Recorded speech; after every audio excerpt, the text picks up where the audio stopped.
Welcome. If you want to use applications in the pop-up view on your Samsung Galaxy Fold, for the first you have to open this applications that you are going to use. Let's go for the Play Store, YouTube, Google Chrome, Calendar, and maybe we can go also for the gallery.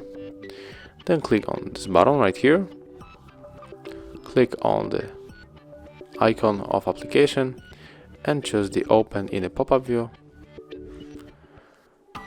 Right now click again right here, go for the calendar, tap on the open in pop-up view, do the same and go for the YouTube, and we are going to open it in pop-up view.